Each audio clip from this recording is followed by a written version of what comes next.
Assalamualaikum warahmatullahi wabarakatuh. Anak-anak, hari ini kita akan membahas tentang gabungan himpunan atau disebut sebagai union.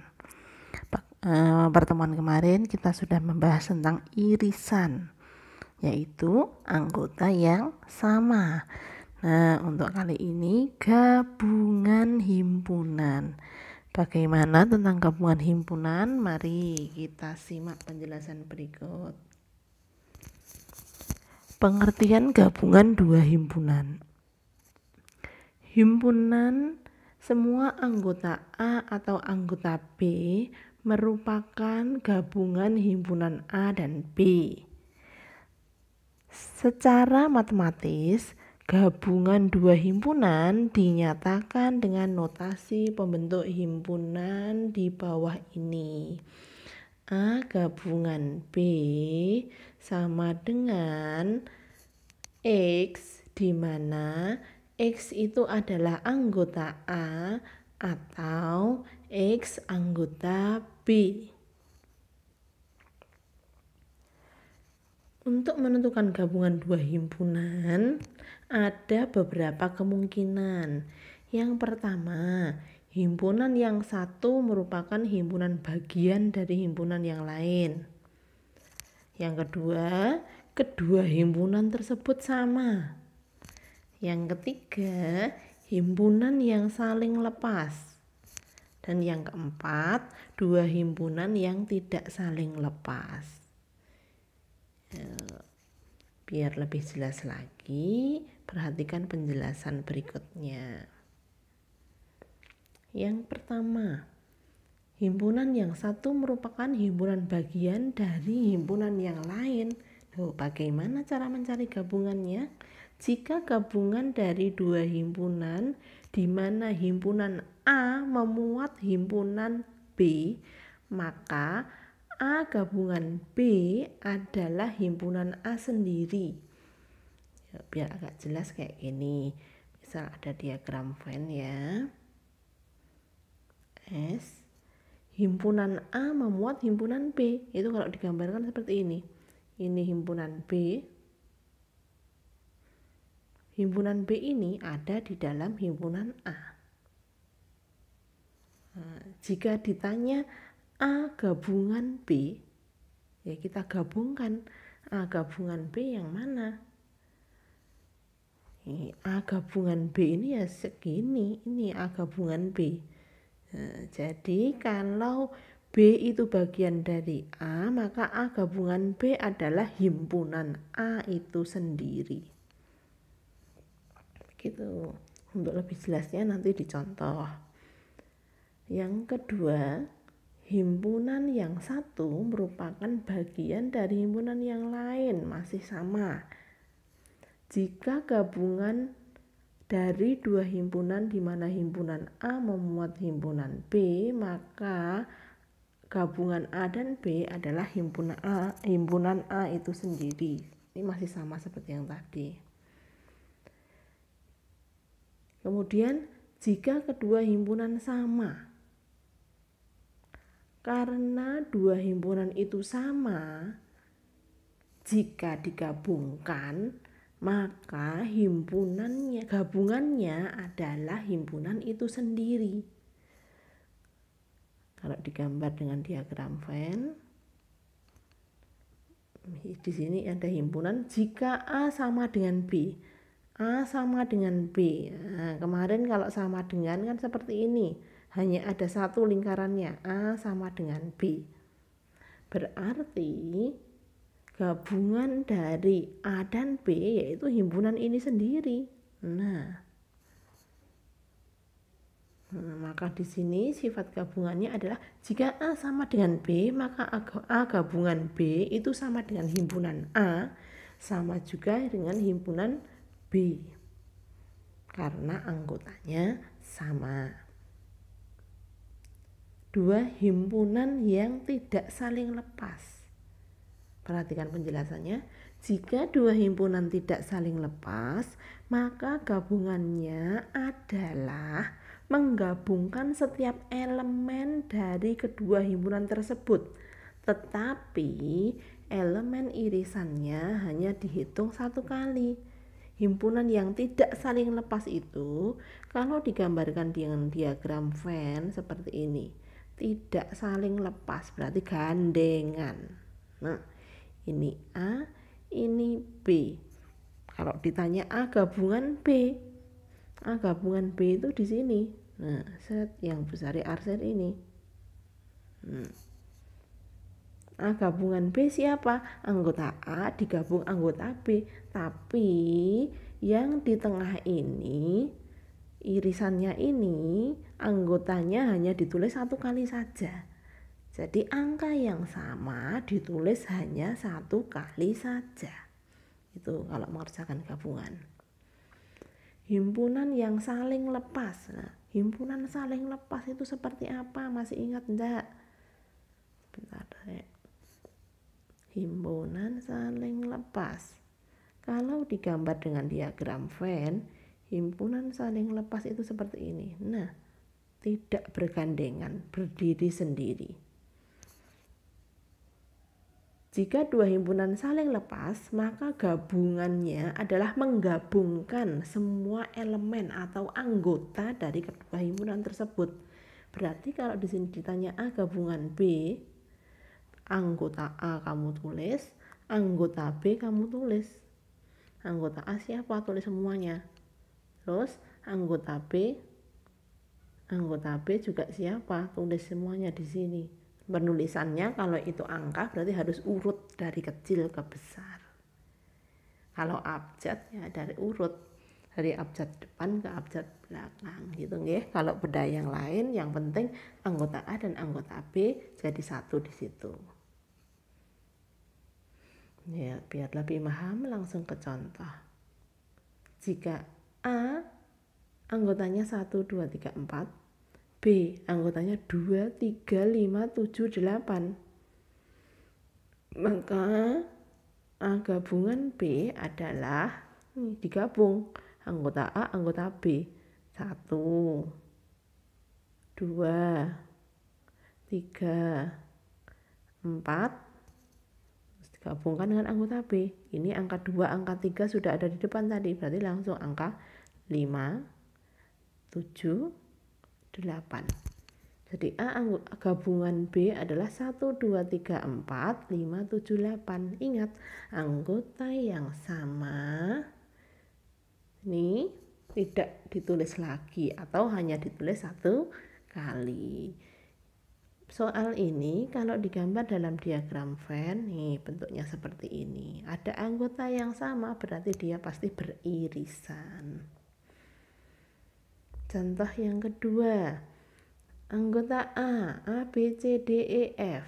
Anggota B, A, C, D. Ditanya gabungannya, tinggal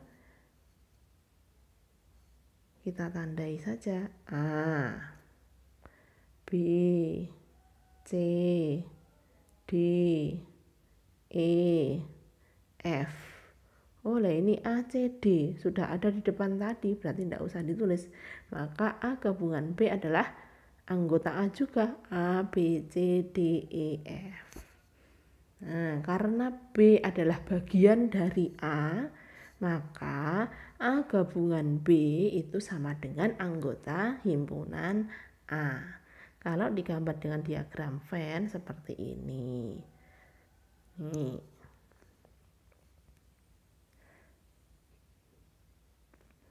Ini sama seperti yang contoh 2 tadi. Cuma bentuknya lain. Kalau tadi anggota A dan anggota B sudah disebutkan, kalau ini kalian harus menyebutkan dulu anggota A sama anggota B. Anggota A himpunan bilangan asli yang tidak lebih dari 7. Nah, bilangan asli dimulai dari angka 1. Tidak lebih dari 7, berarti angka 7-nya masuk. Beda loh ya, kurang dari 7 dengan tidak lebih dari 7.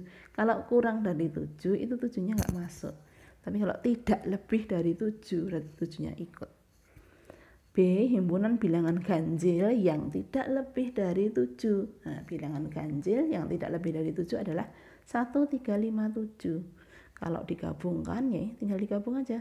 1, 2, 3, 4, 5, 6, 7.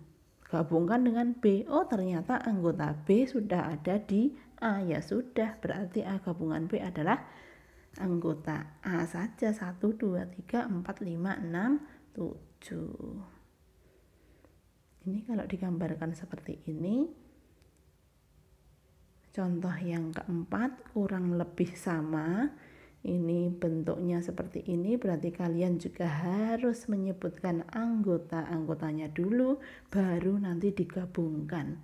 Ini disebutkan anggotanya, ternyata anggotanya sama persis. Kalau digabungkan ya udah tinggal ditulis salah satu saja. Himpunan yang sama jika digabungkan, maka anggotanya adalah salah satu dari himpunan tersebut. Ini kalau digambarkan seperti ini. Contoh 5. Sama himpunan bilangan prima antara 1 dan 10. Bilangan prima antara 1 dan 10 disebutkan dulu. Terus yang B 2, 3, 5, 7. Nih, setelah disebutkan ternyata anggotanya juga sama. Berarti gabungannya adalah salah satu saja. 2, 3, 5, 7, yaitu himpunan A atau himpunan B. Diagram Venn-nya juga ini.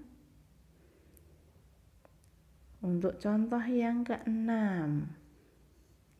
jika persoalannya seperti ini, maka sebutkan dulu.